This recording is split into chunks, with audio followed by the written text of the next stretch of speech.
Shalom. First, I want to give all praises, honor, and glory to Yahweh, Bahashem, Yahweh Shai, Bahashem, Recha, Kodash. Double honors to the apostles of Great Millstone, and peace and blessings to the elect. This is from ZeroHedge.com. It says a UK member of parliament suggests people shouldn't be allowed to work without COVID vaccine. A British MP faced backlash Monday after suggesting that employees in the UK should not be allowed to go to work unless they can prove that they have been vaccinated against COVID-19 when the shot becomes available, which different news sources have already come out and suggested that, in different countries, some here in America, in UK, and other places. All right, because as he's going to go on to say, if vaccination works and if we're confident it's safe and all indications so far are good, then I can certainly see the day when businesses say, look, you've got to return to the office, and if you're not vaccinated, you're not coming in. All right. Now, understanding that when this vaccine first comes out, like they say, those who are like frontline workers and so on and so forth are the ones that they really want to give it to first. All right. Now, in terms of regular people and regular jobs, as time and time goes on, all right, and they start feeling as though it's effective, all right, if that is the plan they go with, of course they're gonna make it to where they're gonna say if you don't have it, you can't come into work. You know, if you don't have it, you can't come into school. School, we're no longer doing remote learning. Now you got to be in person. But if you want to be in person, you got to have the vaccine. So you pick your poison. You know what I'm saying? You make your decision. And for those of you who do work in like hospitals and areas dealing with medical stuff where they require you to take it, hey man, you just gotta understand that putting your trust in Yahweh Bashim Shai comes first, and not taking the vaccine. Okay, so if you have to lose your job for not taking the vaccine, understand that the Lord still got your back. All right, and you gotta have faith in that. Faith is easy to have when you don't have to apply it. But when it comes to the time when something, as important to you as feeding yourself or feeding your family, which you need a job to do, all right, as the society has set it up, when that's at risk, all right, because of something like this, then what are you gonna do? That's when faith, all right, is really tested. That's when you really start to get a better understanding of what faith is. Okay? It says, and I can certainly see social venues asking for vaccination certificates. See, it's something like that is different. Okay, I tried going to the store, to this restaurant to eat. They said if I didn't have a vaccine, I can't come in. Okay, fine. I just won't go there. Maybe I'll order food, right? But when it comes to going to work, damn, I can't go to work. How am I gonna get money? That's when those doubt thoughts start creeping in and so on and so forth. But you gotta rebuke that, man. Okay? Understand that. So what if you can't go to work? Okay? The Most High has delivered us from worse situations. Okay? And if he sees that you're willing to risk that for him, of course he's gonna find a way, whatever way it is. The possibilities are endless. Okay, when you deal with Yahweh Ba'Shem Yahweh Shai, so you gotta have faith, man, because it will get real. We say it and say it and say it, but it's gonna get real, man. For some people, it's gonna dawn on them when they're actually told, or they get an email, all right, from their management or from their boss that tells them, hey, look, you gotta get vaccinated before you can come back to work. And now they're sitting there thinking hard, man. What do I do? Do I take it? Do I don't? What's going? Damn, like yo, this is not. Don't take it. You know, pray, have faith, and don't take it. It says, far from being some extreme leftist politician, Tuggenhat is a conservative MP. He chairs the Foreign Affairs Committee under Prime Minister Boris Johnson's government. Tuggenhat has also suggested that there are precedents for requiring vaccinations for foreign travel. I remember when I used to travel rather more than I do now. When you go into certain countries, when you had to show a yellow fever certificate, and if you did not have a yellow fever certificate, you weren't allowed in the country, and that was that. There was no debates, no appeals, and no further requests. And I can see a situation where, yes, of course, you're free not to have the vaccine, but there are consequences, and that's how they do it. You don't necessarily have to mandate the vaccine, but you can say if you don't have the vaccine, this is what happens. Okay? You either get them straight up or you get them with consequences. Yeah, we're not going to force you to take the vaccine, but just know that if you don't take it, you can't do this, you can't do that, you can't do. That's how they're going to get you, man. Says Tuggan had also suggested that vaccine status could be required to use public transport, saying it would depend what the public services were and who and when. So I wouldn't want to start predicting. All right, it says, but I do think that if things are shown to be safe, then rejecting them when they have a wider effect on the whole society is going to have consequences. Mm-hmm.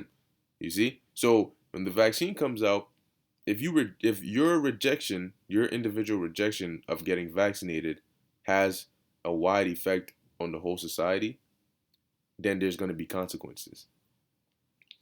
It says in Orwellian future, Tom Tugendhat, conservative MP and chair of the Foreign Affairs Committee, has stated he could certainly see the day when people are refused entry into pubs and restaurants, and they may not be allowed to return to their workplace until they have had the vaccine. And that's something that you should expect, okay? Because we know that at some point we're gonna be forced to disconnect from the system. We're gonna be forced. That's how it's gonna get to the point where they're gonna say, "Look, you either down with this beast system, or you not." Okay, and at some point you're gonna have to disconnect yourself. All right, and it's gonna happen physically from this system. So what you take the vaccine just to stay connected for a little bit longer, and it leads you right into the mark of the beast, right into the chip. Then what? The end goal is that we're not gonna be a part of this system regardless. Okay. It says advocates for mandatory vaccination, like Tom Tugendhat, always say that the vaccine is safe. What is safe? No vaccine can possibly be 100% safe. Has the government indemnified the vaccine manufacturers against any liability for their vaccine prior to production? I wonder. Um, this is ICYMI. Those who refuse the new hashtag COVID-19 vaccine could be banned from returning to offices and joining friends at the pub, a senior Tory MP warned. All right. Now, um, they could say this, all right, and based on the people's reactions, once those numbers start going up, because they say these things now, but it takes time for it to start making more and more sense in people's minds. You know, just like they catch a terrorist, and at the beginning he's not willing to cooperate, but as time goes on more and more, he gets tortured more and more.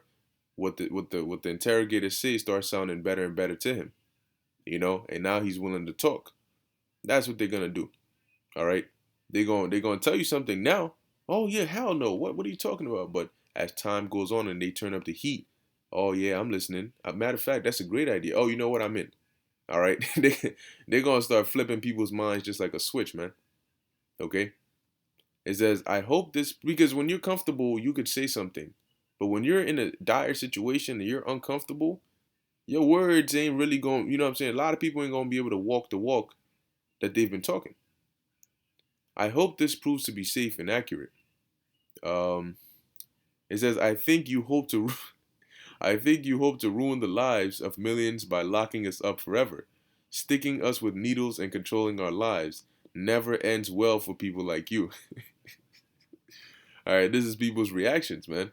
But if they're able to scare people enough, as Bill Gates mentioned, the second wave, that'll get some attention, you know.